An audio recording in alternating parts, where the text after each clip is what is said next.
ए राजकुमारजी हजुर के गर्दै हुनुहुन्छ? म त चरालाई खाना हाल्दैछु। चरालाई खाना हाल्दै हुन्छ? ए यहाँ चरालाई खाना दिने हो? अनि एउटा कुरा थाहा छ तपाईँलाई? के कुरा? बाबुराम भट्टराई त सिधै राष्ट्रपति बन्ने दाउमा छ नि त। कसरी ल। चुनावै नउठिएर राष्ट्रपति कसरी बन्छ र? बाबुराम भट्टराई चाहिँ कसरी भन्दाखेरिले यो घन्टी पार्टीको चाहिँ त्यो विधान लेख्ने हुन्छ नि एउटा, त्यो विधान लेख्दा बेलामा पनि बाबुराम भट्टराईको सल्लाहले नै यिनीहरू लेखेका हुन्। अनि त्यसपछि अहिले जे कुरा गर्दा पनि बाबुरामले नै अगाडि सारिराखेको छ।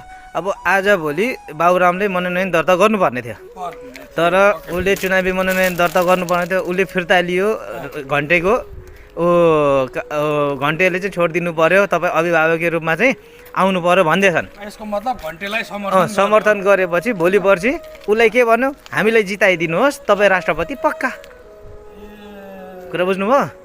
अनि घन्टेहरूको विश्वास गर्नै भएन क्या अहिले, जति घन्टे भनेछ नि।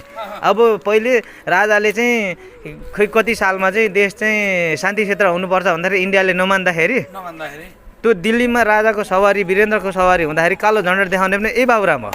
अनि त्यति बेला त्यही भएपछि 52 सालबाट कति जनता मारे त यिनीहरूले भन्नु त। शान्ति क्षेत्र के को लागि थियो, तर शान्ति क्षेत्र गर्नुपर्छ भन्दाखेरि चाहिँ कालो झन्डा देखाउनुको परिणाम कस्तो आयो त? त्यसो भए नेपाली जनताले अहिले घुमिफिरी गलत मान्छेलाई नै माथि पुर्याउँछन् भन्ने तपाईँलाई शङ्का छ? त्यसको मेन पोइन्टै एकै ठाउँ छ, त्यहीँनिर घुमिफिरी जुनै नयाँ आए पनि पुरानो आए पनि सबै त्यो त्यसको उचाल्ने पछार्ने ठाउँ एकै ठाउँ छ।